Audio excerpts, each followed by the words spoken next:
Hey guys, welcome back. This is the story about what if Naruto was a hollow. Before we start, please subscribe to the channel and like the video as well, it really means a lot. So let's start the what if. Kanjiki Ashisoji Jizo. As Mayuri's giant Bankai grew within his own specimen lab, the walls began to crumble in on themselves. Specimens that were in jars were crushed by the massive weight of the Bankai as it continued to grow. Rubble fell down on shelves and shelves of valuable specimens, crushing them and eliminating precious data from Mayuri's grasp. In a way, Mayuri's life work was being destroyed by him. Even the foundation of the building was crumbling, which all but ensured that everything here would be destroyed in the aftermath of the events. Shinigami around the Seirete, while still immersed in their own battles, paused to look as Mayuri's gigantic Bankai rose above the buildings, but they also noticed the specimen lab had been completely destroyed. All the research the captain had ever undertaken was now essentially worthless. By extension, the source of much of their technology had been destroyed. Even if they ended the attack right here and now, it would take a long time to recover from such a blow to their important supplies. How would they hunt hollows without the 12th Division's technology? Kuratsuchi Taicho, a member of the 12th Division who was out on the front lines, stuttered, recognizing his captain's Bankai immediately. Another member of the same division ran up to him. "That's Kuratsuchi Taicho's Bankai. This situation can't be that serious, can it? To have the captains resort to using Bankai," he commented. It was the first time either of them had seen Kanjiki Ashisoji Jizo in an actual combat scenario. While the two Shinigami stared in awe of the Bankai, within the lab itself Sale was unimpressed. He already knew all about Kanjiki Ashisoji Jizo from the reports on the captains, though he had to admit he was a little excited that he got to see a Bankai up close. A giant golden mixture between a human baby and a caterpillar that wore a red robe and a golden halo. It matched the pictures within the report, and Sale also knew about its special power. "How dare you?" Mayuri said, a little late on the uptake. Sale slithered over to where the captain was standing, having activated his Bankai out of desperation. In the ensuing chaos, he had managed to get all of the possessed specimens off of him, but he had suffered several gashes and bite marks in the process.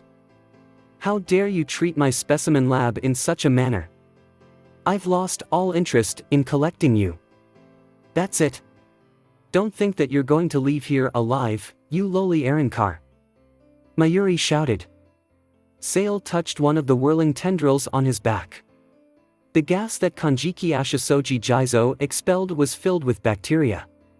He knew how to counter it already with a specially made antidote that he had prepared for the battle. All he had left to do was attack, as well as make it seem that he had no clue about that Bankai's abilities. "Oh, please. It's not like it truly matters. A subpar scientist and captain like you could never truly match up to a perfect being such as myself. And yet, I don't believe I have truly shown you what I am capable of." Kuratsuchi Mayuri. Mayuri grit his teeth in anger, though the captain himself wasn't what Sale was concerned about. Rather, the gigantic Bankai caterpillar baby thing that was fidgeting in front of him was Sale's real concern. He didn't think Bankais were quite that odd, for lack of a better word. Granted, coming from him that sounded rather wrong, but it still piqued his interest. For starters, he knew that most Bankais weren't living creatures, but this one was. That meant that he could work his magic on it, so to speak. He was at a heavy advantage. "And you call yourself a scientist? How dare you?" Mayuri shouted. "Even if we are on opposite sides, I never would have imagined that a fellow scientist would be so apathetic to valuable research. Even if your ridiculous attack succeeded, there would have been much to gain in this research lab. And now, there's nothing," Mayuri said fatally. Sale looked bored. "Like I said, it doesn't even matter. Your specimens aren't worth anything to me. Nothing in Soul Society is worth anything to me." Neither combatant said anything anymore. Sale was too bored, and Mayuri was far too incensed to even think about more conversation with the disgusting Arankar in front of him. The giant Bankai, baby opened its mouth. There was Sail's cue. The tendrils on his back flared out, and they covered Sail's entire body, wrapping around him in a defensive sphere. That won't help you now, Mayuri exclaimed, as Kanjiki Ashisoji Jizo expelled its deadly, purple toxin. Sail closed his eyes, allowing the abilities of his second release to work their charm. His worm-like tail retracted into his body, and all that remained was a dial of red tendrils in the middle of the room. The tendrils swelled in size as the gas washed over Sail, but that was all according to his plan. In reality, inside the sphere, the ends of the tendrils ejected little needles that injected a type of specialized antidote inside Sail's systems, effectively neutralizing all of the poison. Inside the sphere of fleshy tendrils, Sail was thinking of his next move. This would effectively end it, since it was all he had prepared. If this failed, he would have to wing it from that point on. No problem really, since his abilities were likely beyond Kuratsuchi Mayuri's anyway, but it never hurt to be on the safe side. There's only one thing to do now. His golden eyes peered out through an opening in the defense. Mayuri was studying him closely. His second release enhanced his first release's powers to an unheard of level, and with a Bankai that was a living creature, he could do more than just possess it only when eaten. Though, with something that big, he would have to invade it and fuse with its central nervous system. He had his eye on Mayuri himself too, making sure that he didn't move. It was clear that his Bankai was something that he ordered from afar, meaning he didn't have a Zanpakuto to engage in direct combat like his Shurikai. If he tried to engage Sail unarmed, he would be destroyed. The fleshy tendrils retracted, coming to rest back upon his wings, but Sail was nowhere near finished. The segments of his worm-like abdomen lengthened, allowing him to slither across the ground and in general gave him access to a more streamlined form. The giant Bankai in front of him was a sitting duck, as it was just standing there, waiting for its master's next orders. Mayuri had seen that his poison had been neutralized, so he moved on to the next step. Attack! Kanjiki Ashisoji Jizo. The Bankai roared and retracted the many blades on its underbelly, slithering towards where Sail was moving. Too late! Sail shouted back. The Novena Espada flipped into midair, curling up into a ball. Large spines, similar to Kanjiki Ashisoji Jizo's, emerged from every part of his body, and he whirled through the air towards his adversary. He was much faster than Mayuri's Bankai, and as such he was able to penetrate into the Bankai's side without much trouble. Kanjiki Ashisoji Jizo roared in pain, as one of the spines penetrated the skin on its side. Despite his anger, Mayuri watched, fascinated by this turn of events. One of Sail's spines ripped a hole in the Bankai's flesh, and Sail's more streamlined form allowed him to slither in underneath the Bankai's tissue, effectively entering its body. Once Sail was fully inside, a sticky green fluid leaked from the wound, cauterizing and gluing the injury back shut once again as Sail entered Kanjiki Ashisoji Jizo's bloodstream. What? A perplexed Mayuri state. Mayuri, for everything he did right, found himself at a loss. Without all his inventions and preparations, he didn't know how to proceed or how to halt this menace in his tracks. For all his genius, Kuratsuchi Mayuri was not good with hands-on situations, and was not good at thinking on his feet. He only had one more trick up his sleeve, but if the situation didn't call for it. Mayuri still couldn't keep the look of curiosity off his face as a strange symbol appeared across Kanjiki Ashisoji Jizo's eyes. When that occurred, the Bankai stopped in place, its blades retracted back into its body, and it stopped breathing poison. The main power in my Segunda Etapa is essentially upgrading abilities that I already had before. One of those such abilities was my ability to possess living things. Whereas before I could only possess a life form in the event that I was eaten, now I have the ability to invade a life form's body and fuse with its central nervous system, effectively allowing me to control the body for myself. Sail said. His voice reverberated all throughout the area, and no one could really tell where it was coming from. Mayuri almost grinned. That meant that the battle was going exactly in his favor. He could still use his ace in the hole.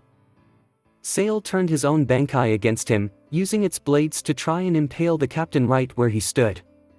Mayuri didn't even do anything, but rather he just stood there and watched as his own Bankai exploded. Mayuri grinned as his Shirkai returned to him. Maybe that was enough to do in the Eren car. However, when he saw a shadow inside the plume of smoke, his grin faltered. Before he could even react, a large tendril shot out of the smoke and wrapped around Mayuri, constricting him in place. Urk! He lurched through the air, as the clearly still alive sail floated back towards the ground, still holding Mayuri in one of his tendrils. The captain's arm holding his Zanpakuto was held stiff at his side. He was out of tricks. Sail began to cackle.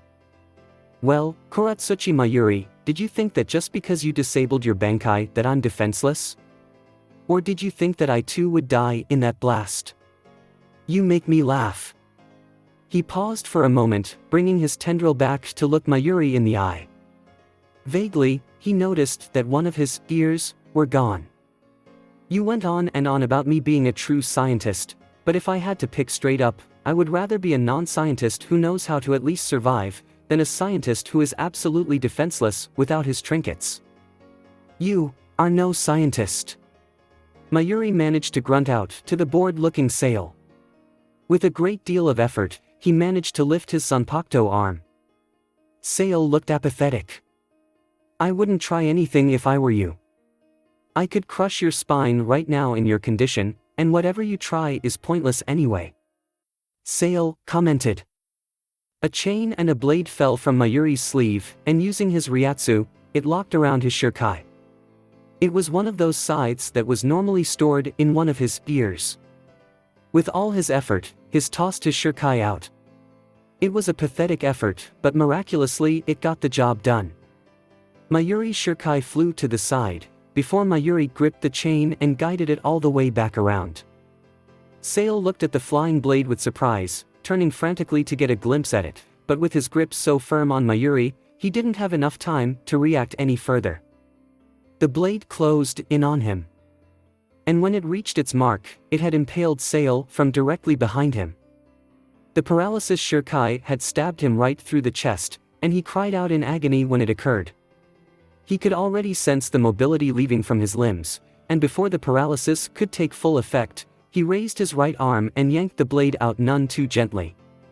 He threw it at Mayuri as a fountain of blood gushed from his torso, coating his tendrils and tail. The Shirkai also stabbed Mayuri, though it wasn't nearly as deep as Sail's wound. However, the blade had punctured the soul's sleep, the source of all spiritual power. Screw you. Before mobility left Sail's limbs completely, he exerted his full strength on Mayuri, squeezing the captain tighter and tighter. He grinned sadistically as Mayuri was crushed, and he could already feel the pressure building up. Snap!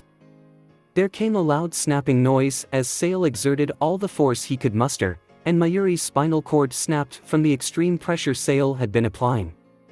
With the last of his mobility, the tendril holding Mayuri threw him like a ragdoll away from the scene.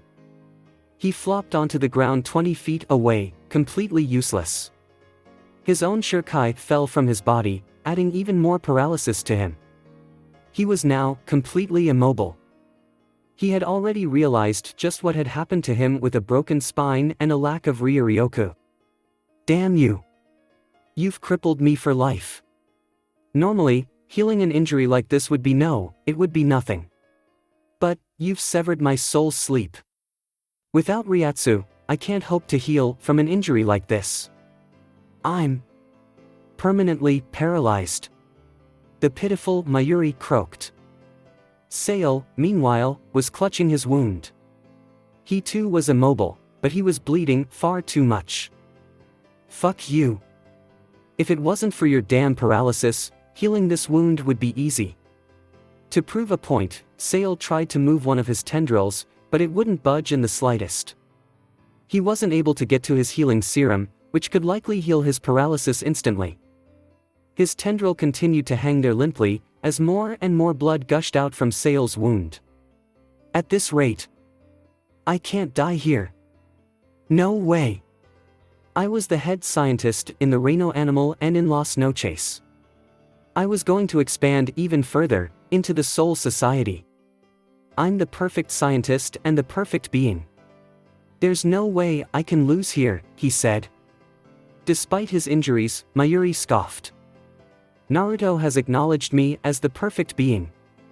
That's why he gave me the rank of Novena Espada, and the rank of head scientist. He'll save me.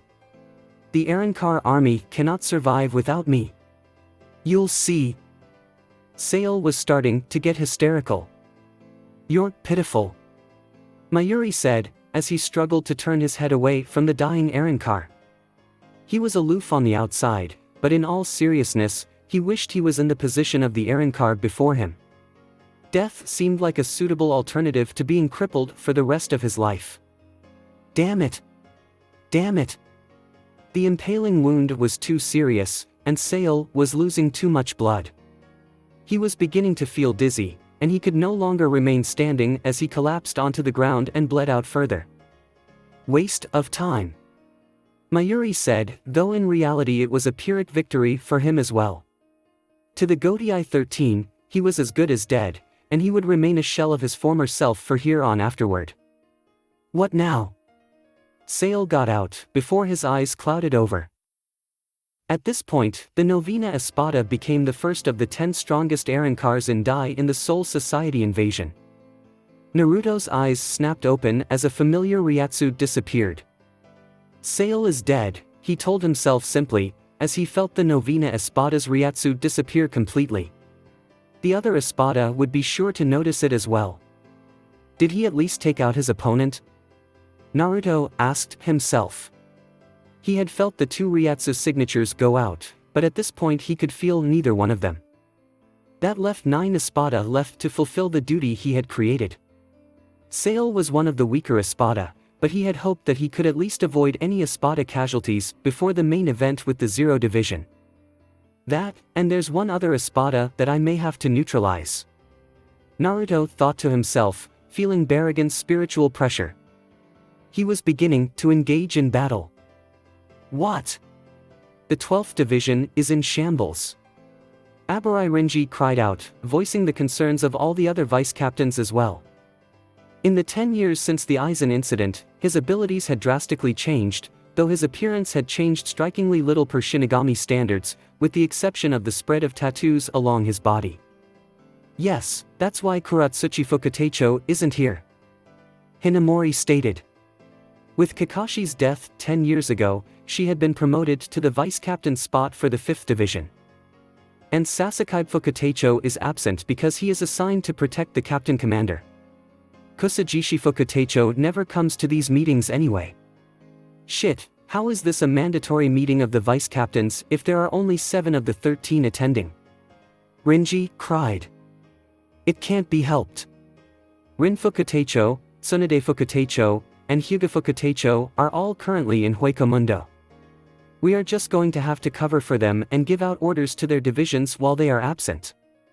Ranjaku piped up, while she lounged on the other side of the room. These Arrancar are strong, and they literally came out of nowhere with this attack. We will have to make up for this somehow. Hisagi commented, to which no one responded. Should we? Before Renji could finish that sentence, a blanket of Ryatsu washed over the 7 vice-captains in the room. With some of them, their hands flew to their zanpakutos instinctively, as beads of sweat formed on all of their faces. What's with this Ryatsu? Is it an Arrancar? Where is it coming from? Renji said out loud, voicing everyone's concerns again. Then, there was a flash of movement, and a millisecond later, a tall, dark-skinned Arrancar was standing in the doorway, blocking the exit. An Arrancar! Hinamori shouted as she hopped to her feet. What do you want? Who are you? Renji demanded, as he drew his zanpakuto. The black Arrancar closed his eyes. I am Zamari Ruros, the Octava Espada. I am searching for division captains, but looking at you, it appears that I have stumbled across some sort of meeting of the vice-captains. So I suppose I shall have to settle for you, he said. Hinamori backed away out of fear, though the others held their ground. Most of them had their zanpakutos drawn by now. An Espada? Does that mean that Aizen is behind this attack? I thought he was dead. Renji asked. No, you are correct in assuming that Aizen is dead. Our attack is led by the glorious Naruto-sama, and it is his wish that I destroy every Shinigami I come across. Zamari replied. I knew it.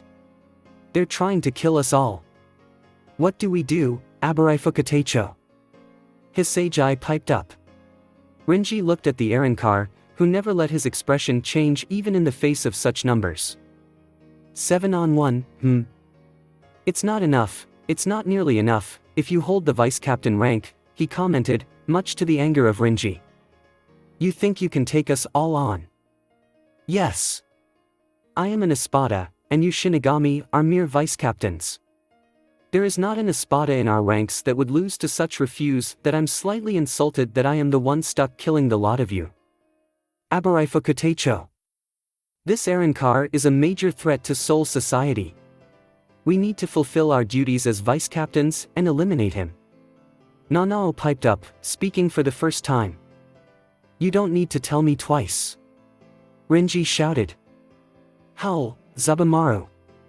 Renji's Zanpakuto turned into his characteristic extending shuriken, which he then swung at Zamari. Zamari blinked, before he disappeared immediately from the view of all the vice-captains, before reappearing in Renji's blind spot. Wah! I didn't even see him move. Renji said in confusion, before something else made him balk even more. All around the room, every other vice-captain had their swords out at the ready, and was clashing blades with another identical Zamari. Altogether, there were 7 Zamaris around the room, including the one that had dodged Renji's attack. Gemelo Sonido. I have massively improved over my previous number of 5 total clones. They will be more than enough to deal with Shinigami at the vice-captain level. Don't underestimate us. Reap, Kazushini. Hisagi shouted, as his dangerous-looking shuriken also entered the battlefield.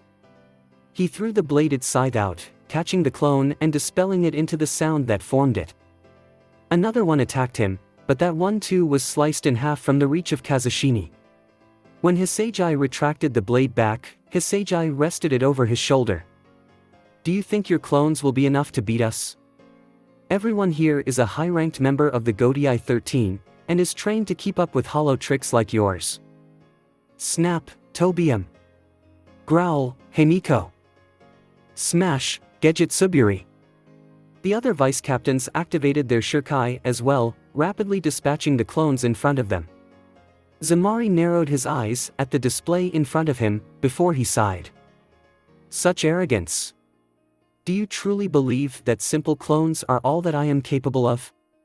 I have not even entered my resurrection yet. Should I decide to use it, this battle would be over instantly. What? Renji exclaimed. Fortunately for you, it has not quite gotten to that stage yet. Zamari said. All of his clones were gone, so in response to that he drew his Zanpakuto for the first time. He reappeared behind Hisagi, catching him off guard completely. My Sonido is among the fastest in the Espada, save for Naruto-sama. It would be unwise to try and even follow me with your eyes, he taunted, as he slashed into Hisagi's back. The vice-captain of the 9th Division stumbled forward, as a fair amount of blood gushed from the wound on his back. Hisagi, shouted Renji, ignoring the title. Where are you looking at? Zamari said, reappearing behind Renji. He just got up shuriken around in time to block the attack, and even countered when he extended his weapon. Zamari, however, was ready for him, and disappeared yet again when it was clear that the weapon was headed his way. Hinamori was helping Hisagi to his feet, while Ranjaku, Iba, Nanao, and Omida were all standing their ground with Zamari, who had reappeared in the middle of the room. Tobium! Hinamori shouted, flicking her Zanpakuto and sending a massive fireball towards Zamari. The Octava Espada disappeared as the fireball nearly hit Renji and blasted a hole in the back wall.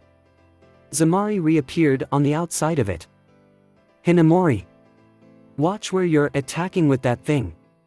Renji yelled, after nearly getting singed by it. Hinamori blushed. Sorry, Abarai-kun. You can apologize later. He's on the roof now. Iba exclaimed, his body leaning out of the hole that Hinamori had created. Hisagi was breathing heavily, kneeling on the ground. "Hisagi, are you alright?" Renji said, rushing to his aid. Hisagi nodded. "I'll be fine. Let's just go after him before he targets anyone else." The Shinigami almost rushed out of the hole made by Tobium, though they stopped before that when they were almost obliterated by a point-blank zero from Zamari in a sneak attack from the roof. If it wasn't for Hinamori's quick thinking, they would have all been engulfed in the blast. Zamari was on the roof of the building, feeling no discomfort with the odd footholding. The 7 Shinigami flashed onto the roof, ready to begin the second round. Zamari was also ready. "Get enraged, Ira." A towering beast emerged onto the battlefield, visible from nearly every corner of the Seirete. Shinigami gaped at the giant hollow with the 10 tattoo on his chest, who was clearly ready to cause some destruction. He resembled an ankylosaur in his shape, with his brown body, mask, and the club-like tail coming from his abdomen. He had several pairs of legs and was wearing a thin layer of cloth that was covering the first parts of his legs. Yami Largo was ready for battle. "Bugs! Bugs! You're all bugs waiting to be crushed. Die!" Yami shouted, chewing the scenery as the Shinigami ran away from the monstrous hollow. Several dozen of them were crushed to death in one punch from Yami, as the punch obliterated a major alleyway that ran through the Seirete. He spotted more of them running away. "Trash!" he roared, as he reared back his arm for another punch towards the other alleyway that the group of Shinigami was running down. Before he could connect, a metallic arm covered in an armored vambrace put itself between him and his targets. "Ha!" Yami reacted in one of the common emotions for him, confusion. The Decima scratched his head with a massive forefinger, looking at the metal arm which connected to a body that was as big as he was. A massive metal. "What blocked my attack? What is this thing?" The giant metal samurai that blocked Yami's attack returned to its normal stance. Yami still looked confused. "Look! It's Kamimura Taicho's Bankai," a Shinigami shouted from the road down below. "Ha! Taicho?" Yami said to himself. His brain registered the words in his head, and he remembered that he was supposed to be doing something for Naruto. He looked towards the streets, where every single Shinigami was running from the 2 giants in the Seirete. That is, all but one. A large canine wearing a white Haori was standing his ground in front of Yami, a stern look on his face. Yami's confusion faded immediately, and a massive grin split upon his face. "Oh, a captain. You are a brute, but you have already shown a great display of strength," Byakuya commented, as the 6th Division's barracks were practically destroyed by Neutra's rampage. He was standing in the rubble, while Byakuya was out in the street, in a secluded area where not many Shinigami were rushing to and fro. They could go all out here. Neutra twirled his odd Zanpakuto around, stepping out of the rubble and into the street. A crazed grin was on his face, as he noticed that his opponent was completely unharmed. Byakuya decided to test his opponent. "Hada number 4, Byakurai," he said calmly, firing a quirk burst of white lightning from his fingertip. Neutra didn't even flinch, and instead merely held out his weapon and deflected the Kido off to the side. Byakuya flashed behind him, getting underneath his guard immediately. He drew his Zanpakuto, and noting the apparently slowness of the Aaron-car, stabbed him straight through the stomach. Not. Neutra faked, as the tip of the blade jammed against his body, nowhere near enough to penetrate his super-strong arrow. Byakuya looked slightly perturbed, and he backed away when he saw that his attack was a failure. "Bitch! My arrow is the strongest amongst the Espada, and it has only gotten stronger through my training. There's no way your flimsy fucking blade can penetrate it." "So it seems. My sealed blade is clearly not enough to defeat you, and Hada Kido does not seem to have an effect," Byakuya admitted. He raised his blade, holding it vertically just past his face. "Scatter. Senbin Sakura." Byakuya's Zanpakuto dissolved into hundreds of small pink blades that resembled cherry blossoms when scattering on the wind. Neutra didn't look impressed. Is that it? A bunch of the petals brushed up against Neutra, and he stared blankly at them as they did absolutely nothing. None of them were capable of penetrating his strong arrow. What is with your gay-ass Zanpakuto? Flower petals? Are you serious? Neutra mocked. He didn't seem to realize that the flower petals could normally rip a person to shreds. How disappointing. I was hoping for something a little more effective. Neutra shouted as he rushed Byakuya. The 6th Division's captain swung the hilt of his Zanpakuto, conjuring up a stream of petals that served as a shield from Neutra's downward slash. Neutra retaliated and slashed at Byakuya from the right, who avoided the attack by flashing behind Neutra again. He raised his Zanpakuto in the air, and Neutra looked up as he saw the thousands of blades hovering in the air around 15 feet, poised to come down upon him. They converged into a few dozen larger blades, also poised to come down upon Neutra. He swung his Zanpakuto hilt down with a degree of finesse, allowing the blades to strike Neutra. The sexta just stood there and took it, and as expected, it did not pierce his arrow, even if they did stick out of his body. The attack forced him against a wall, however, which almost crumbled into pieces. Even if you do it over and over again, the result will be the same. Neutra cackled, before he tried to raise an arm to pluck one of the blades out of his body. He found that he couldn't raise his arm. What is this? Bakudo number 30, Shitatsu Sansen. You did not even notice that I hid a Bakudo within my Shurikai. You seem to have tough skin, and my Shurikai's ability clearly will not finish you off. I just had to use a way to keep you in place. Byakuya commented, pointing to the fact that 3 of the blades were of a bright yellow instead of pink. Damn it! Neutra cursed, waving his arms around. The yellow light had pinned him completely against the wall. And now that you are, I will not hold back. Byakuya said cryptically, as his Zanpakuto materialized back into a solid form. He raised his Zanpakuto, pointing it towards the ground. He let go of the sword. Bankai. The sword rippled into the ground like it was a pool of water, disappearing into the liquid earth. Neutra looked confused at the display, wondering how he was going to attack. Senbon Sakura Kageyoshi. As Byakuya said those words, a gigantic sword poked out of the ground, followed by another and another. All in all, at least 12 giant swords rose out of the ground like columns, flanking Byakuya on either side. Neutra looked surprised. The swords glowed pink for a moment, before they dispersed into even more tiny shards that floated on the wind, this time their numbers somewhere in the millions. Neutra's emotions went from surprise to amusement directly after that. More numbers. Is that all your Bankai can do? More numbers isn't gonna change shit, you know. Neutra screamed, as he exerted all of his strength and broke out of the binding Kido fairly easily. He grabbed his Zanpakuto off of the ground and tossed it by its chain, sending the extendable weapon flying. Byakuya fired another Byakurai at the weapon, deflecting it much like Neutra did before. It flew back towards Neutra's hand. Byakuya looked contemplative. He could use more of his destructive techniques, but that would leave the 6th Division in ruins. They were in a time of war, however, and the use of their full power was permitted. A little property damage would be overlooked in the face of this crisis. Your defenses mean absolutely nothing, Byakuya said. Neutra grinned. He was getting a little bit flustered, though he still didn't show it on the outside. He had read the file on Kachiki Byakuya, which meant that he knew one way to get him to drop his guard. You have a little sister, don't ya? Byakuya halted in place. Since you're so damn weak, I think I'm gonna go after that little bitch when I'm done with you, he taunted.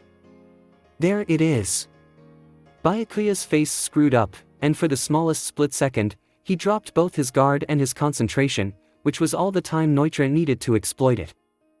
Normally, Neutra would be unable to outspeed Byakuya, but with the captain flustered, he was easily able to get into close quarters and slash at Byakuya.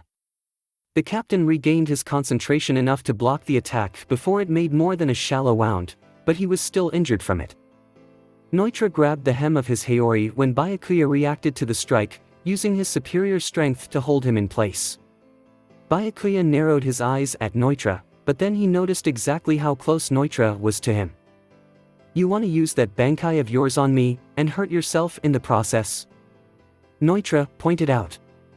He was within 85 centimeters of Byakuya. "Close combat doesn't suit you with your Zanpakuto. There's an area where you won't allow your blades to come within, 'cause you'll hurt yourself if you do." "Scum!" Byakuya hissed. Neutra ignored the jab, before he used his free arm to lower his Zanpakuto right at Byakuya's neck. The captain didn't flinch when the weapon was held to his throat. He still had both arms free, and he knew what he had to do. "Gukiai, Senbon Sakura Kageyoshi," he said, dropping his sword. Neutra's eyes widened. "Are you fucking stupid?" he shouted. A sphere of minuscule pink blades surrounded Neutra. There were no blind spots, and no points of escape. And yet, there was a difference this time. Kuchiki Byakuya was inside of the sphere. There are 100 million blades within the sphere. If you had not stated that you will go after Rukia next, I would have not forsaken the hurtless area, and would have likely defeated me regardless. However, since you have decided to go after my pride, I will not hesitate to sacrifice myself. We will both perish within the Gukiai," Byakuya said. Neutra did not let him go. "Fuck!" The sphere converged on both combatants. There was an explosion of pink light, followed by an explosion, and the barracks of the 6th Division were destroyed. The explosion that the Gukiai caused made heads turn all around Seoul society, and made people pause in their battles to witness the display. Even the fellow captains were amazed at the display of power.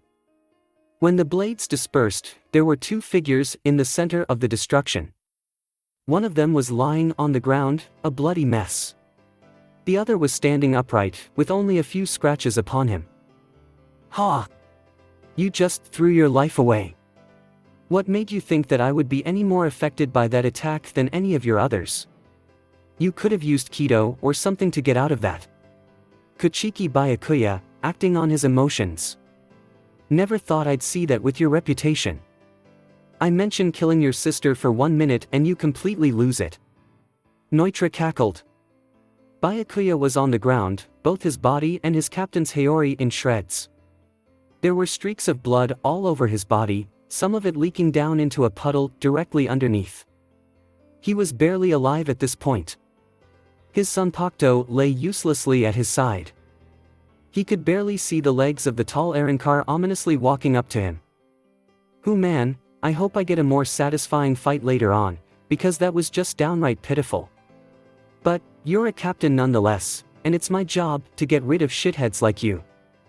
I should be looking for your key right about now, but I think I should finish you off first." "My key? That's what they are after?" Byakuya thought.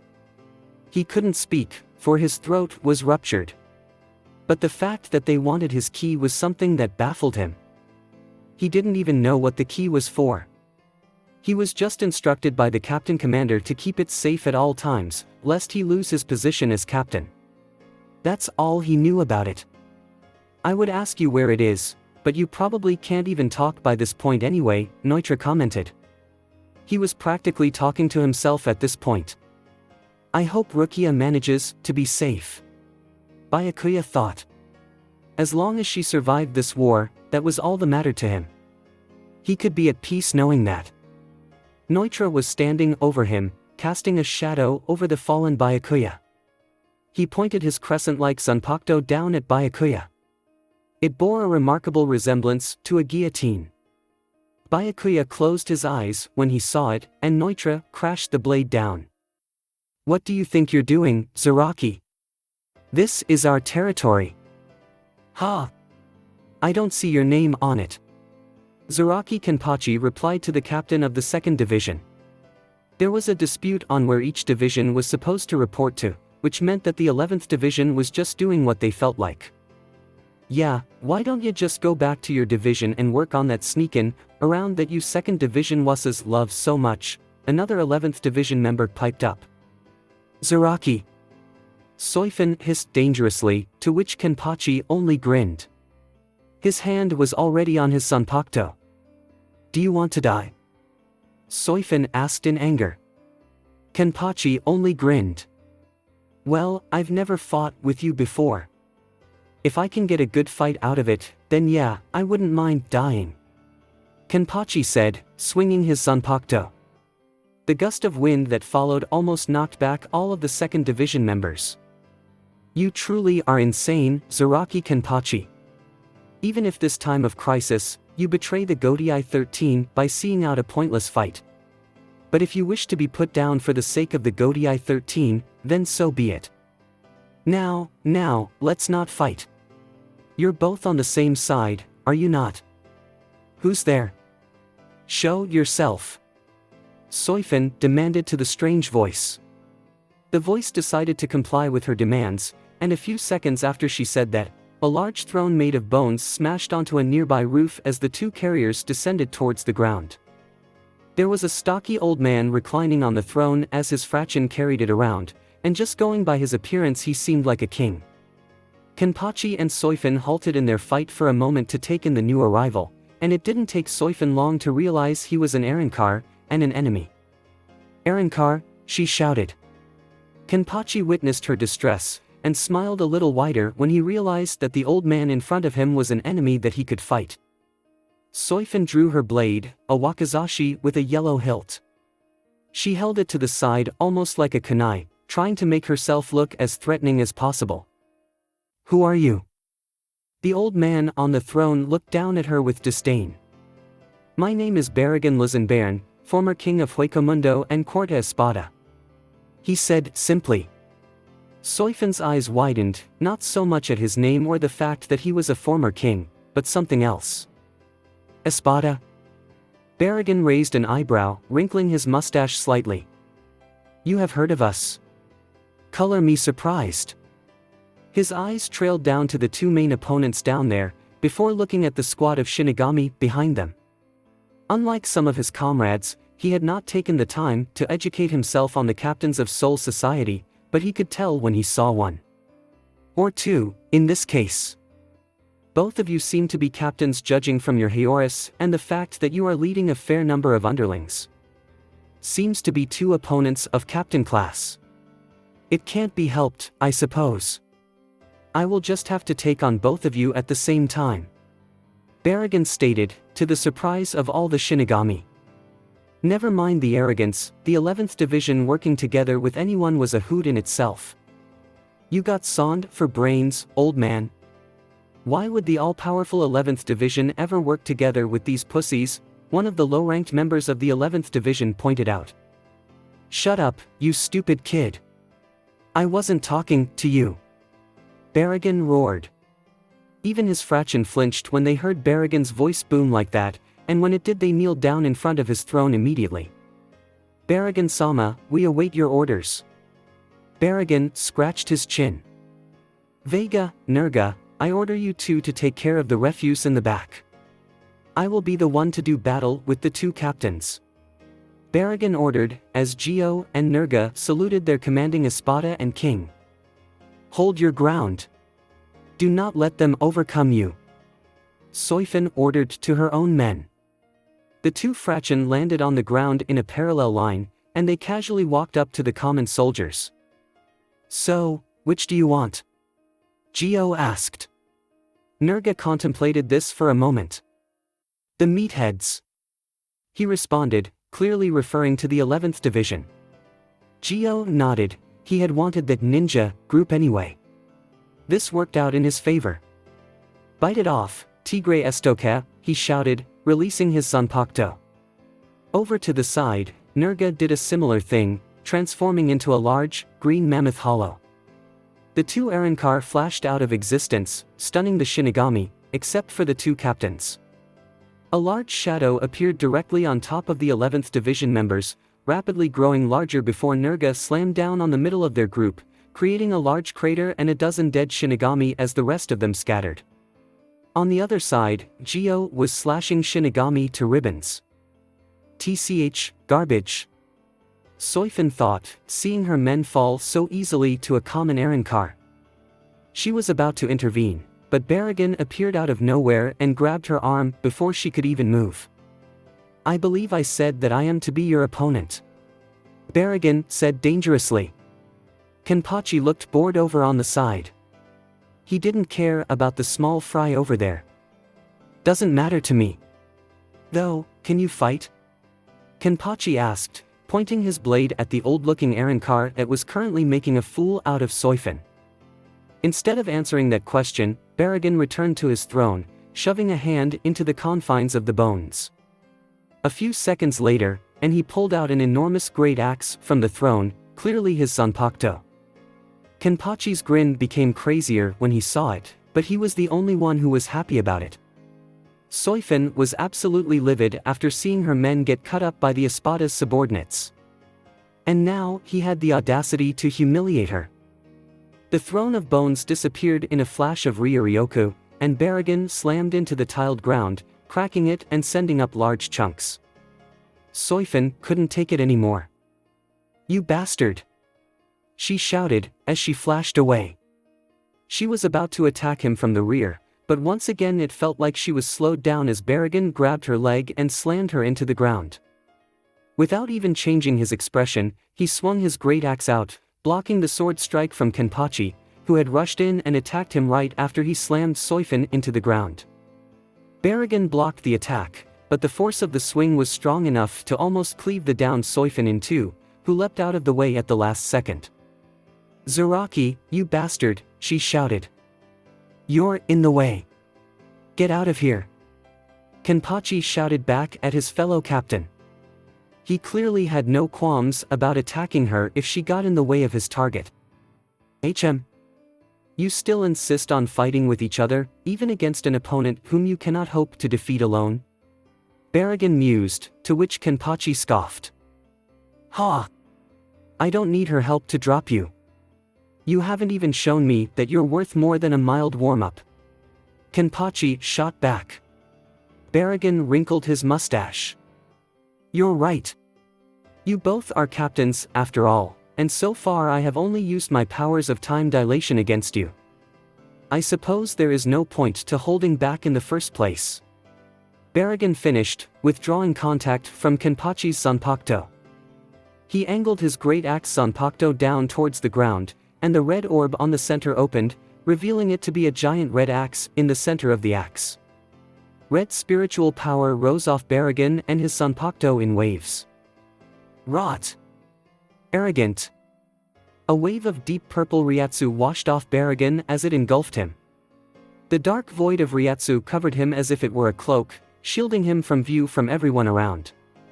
His fraction and even the lower-ranked Shinigami paused to look at the terrifying display, and beads of sweat ran down their faces. Gio ripped out the jugular of another Shinigami using his release, but even he was terrified by the power that the Quarta Espada was displaying. I haven't seen him release his Zanpakuto in years. It's as terrifying as always. The Ryuryoku settled quickly, rapidly becoming the garb that encompassed Barragan as he stepped out of the void. He had changed, completely.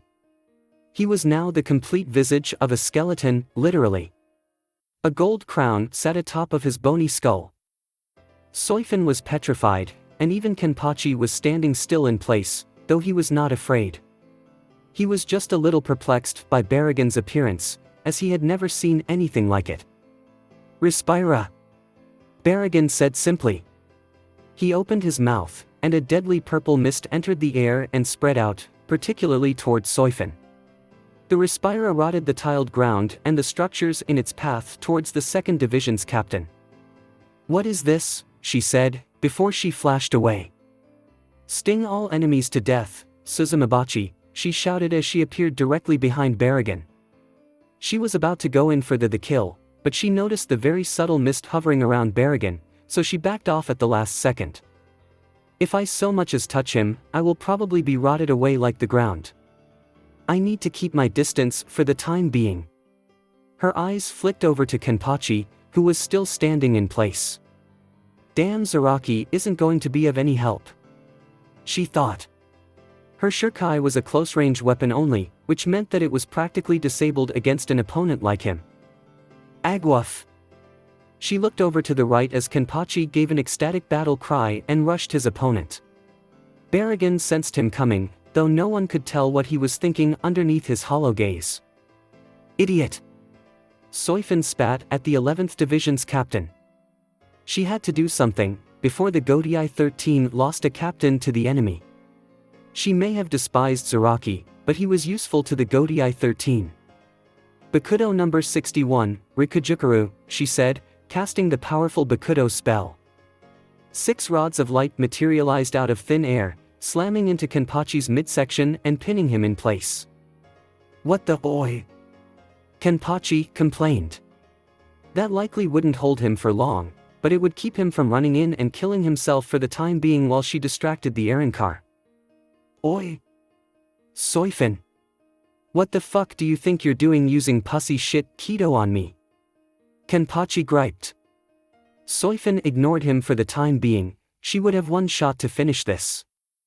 Oh? It would be much more efficient for you to attack TW on one, though I will commend you for your quick thinking. If that brute would have continued, he would be a pile of dust by now. Yet you have disabled your only usable ally. Or perhaps you have another trick up your sleeve? Baragon remarked. I don't have time to wrap the Jinjuhan around any structure of support. Looks like I'll have to take the entire recoil at once.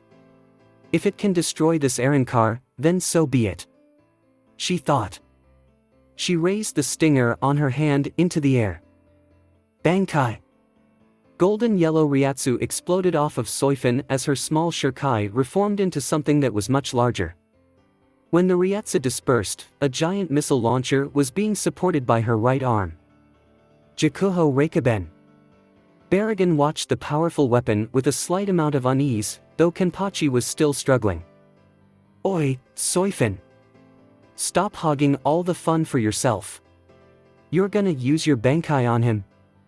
Everyone, move out of here now. Vacate the area. That's an order. Soifin shouted. However, when she turned around, she was disheartened to see that most of her forces had already been annihilated. There was a dead Nurga upon the ground, but Geo was still alive and kicking, and was now making a mess of both divisions' forces. Soifin growled. Her forces were already running away in the face of such danger. Well, the less people that see it the better, she commented. She still hated her Bankai. It was the first time she had used it in years, and none of her division had ever actually seen her use it before. She raised the golden cylinder and aimed it, the slits in her face guard allowing her pinpoint aim. Eat this! An eruption of fire emerged from the back end, and the Bankai fired a large missile from its case, which went rocketing through the air, tracking its target down. Baragon grunted as the fast-moving projectile moved towards his vantage point on the roof. Underneath his mask, he was grinning completely as he used his even stronger time dilation field to move himself away from where the explosion would hit. The missile burst into an enormous explosion of force and fire. Baragon just stood away from the blast, not being affected by the recoil in the slightest. However, the Bankai had an adverse effect on its master, the recoil being even stronger because she did not wrap the Jinjuhan around herself like she normally did when using it. The blast hit her with a lesser force, knocking her back with an unrestrained ferocity as she flew through several buildings. Blood emerged from the corner of her mouth as she took a beating and came to a halt almost 2 blocks away from where she fired her Bankai. Baragon just stood on the roof and watched as the recoil hit her at full force. Down below, Kenpachi had not even been budged by the attack, though he did seem a little excited that Soifin was able to pack such a punch. His own natural strength and the force of the blast had helped him brush off the Kido she had put on him. The rods that bound him disappeared, as mobility returned to his body once again. Finally, I'm free of that annoying Kido. Looks like Soifin did some stupid Bankai trick that didn't even scratch you, and now she's dug herself a hole in the ground afterwards. So I guess I'll take you on now. Baragon hummed. A brute that only charges in and attacks physically. Someone like that can never hope to defeat me. Baragon explained to him, to which Kenpachi just grinned wider. That's so, huh? Well, don't blame me when you end up dying. Kenpachi charged Baragon. In response, Baragon withdrew a slimmer version of the axe he had when he was unreleased. He blocked Kenpachi's attack with ease, but that wasn't the main point. While he had locked blades with Kenpachi, he exhaled Respira from his mouth yet again. The fingers on Kenpachi's hand began to rot away, but when Kenpachi saw this, he only grinned. He stepped back from Baragon and quickly sliced off his entire hand without hesitation, watching it rot away into dust. Baragon watched with amusement as the one-handed Kenpachi looked even more pumped up after that display. Man, that breath of yours is annoying. How am I supposed to beat you if I can't even get close? Kenpachi said. Apparently, he wasn't as stupid as he looked. Baragon was about to attack him once again, but he picked up a strong Ryatsu, getting closer and closer to him. He was apparently near where the other captain had been knocked back towards. Once they split up into Soul Society, he could isolate his target. No one around to help him there. He was going to take over this operation now, and reclaim his rightful place as the true leader of Hollows. Well, are you ready to start round 2? Kenpachi asked. Even with one hand, he was still fearsome. He looked about ready to take off his eye patch, but he wouldn't get the chance now. Baragon said nothing, because he wasn't interested in Kenpachi anymore. Without even responding to him, Baragon disappeared onto the wind in a sonido, leaving Kenpachi there alone. Oi! That didn't kill the bastard. He has some trick up his sleeve that I haven't grasped yet, but what is it? Soifin asked herself, frustrated by her lack of progress. She had broken a few bones during the recoil as she slammed through building after building, before she finally came to rest a few blocks away from the scene by crashing into a wall. She coughed up blood dangerous, dragging herself to her feet as she panted. A few cuts and scrapes and broken bones, but she could still fight. She hefted her bankai over her shoulder. I have to get back there and defeat him now. She was about to flash back to the area where she had fought the skeletal Arrancar. But before she could even move, Baragon had appeared over her before she could even move. I don't understand. What are your powers? She had the audacity to ask the Arrancar before her, who merely regarded her with a neutral look. Her mind was working on overdrive, and she still didn't get it. You don't get it, do you? Baragon's kingly voice boomed. The 10 espadas each represent an aspect of death. In other words, those are the reasons why people die. Each espada's power or personality reflects that in some way. Emptiness. Sacrifice. Loneliness. Rage. Madness. Intoxication. Destruction. Despair. Betrayal. And the aspect that I embody is old age. Time, if you will. That is what my power is. Something that everyone must face, and no one can escape from. He lifted the bruised Soifin up by her neck. He was surprisingly strong with just being bones. I use time to slow down your movements, and I use time to avoid your attacks. My Respira is also an example of my use of time. His grip tightened on her. Do not try to resist. Resisting is an affront of God. I will control your life, and I shall control how you die. I have domain over all living things, and they are there to be bent to my will. Because I am a god. Baragon mused. Now, die. He released more Respira, and Soifin screamed in agony. Her flesh was being rotted away before her very eyes as Baragon's Respira took its toll on her. First her throat rotted in dust, but the dying woman was still alive until her internal organs were rotted away. Her flesh, muscles, and organs all rotted away from the Respira. She was already dead by that point. Baragon continued to rot her down even as she was a skeleton. He had completely reduced her to a pile of dust. He felt the dust wash through his bony fingers, but he didn't feel satisfied with that kill. Not at all. He did not come to this exact location to kill the captain he had fought just a few minutes ago. Man, again with all that god crap. Don't you ever fucking get tired of it? Naruto. Baragon spat out the word with an intense amount of hatred. Well, thanks to that, I managed to get the keys for both the 2nd and 11th divisions. Naruto was currently lying on his stomach on top of the wall overlooking Baragon, his head and shoulders hanging off the side as he reclined up there, apparently relaxed. He pulled 2 identical golden keys from his pocket. One of them had the kanji 4-2 on it, and the other had the kanji 4-11. So I suppose I should thank you for getting rid of one of the captains, but question remains, what are you going to do now? Naruto asked. Baragon said nothing. For a few seconds, everyone was silent. But then Baragon threw his powerful Grand Kata axe directly at Naruto's head. The axe spun in the air at an incredible rate, pulverizing the wall that Naruto was reclining on. So, it's going to come down to that, huh? And here I thought we could make up and be friends. Naruto said happily, making mushy and exaggerated kissy noises. He was now standing on the wall adjacent to the one that had been destroyed. Silence. It is your fault that I lost my kingdom in the first place, and even now you insist to be leader. I am God. I am the rightful king. Not some stupid brat that doesn't even know how to rule. Hey, don't pin the loss of your kingdom on me. I may have weakened it severely, but it was Aizen who came in and gave it the final blow, you realize. Naruto admonished. Shut up, you stupid brat. You or Aizen, it makes no difference. I will have you destroyed. Baragon shouted madly. Naruto sighed, before he grinned maniacally. I guess we couldn't avoid this. Looking back, you were the first tangible enemy I fought from the time I became a hollow.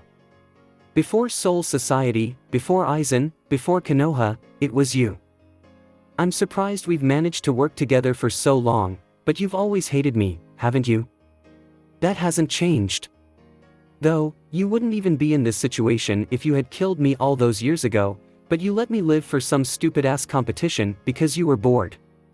And I gave you exactly that. I bet you hate yourself right about now, don't you? Naruto taunted. Silence. Baragon screamed, chucking his axe at Naruto yet again. Thanks for watching. I hope you enjoyed. If you enjoyed this what if and want to see next part of it, comment down below and let me know. Also share this video with your friends. See you in the next video. Peace.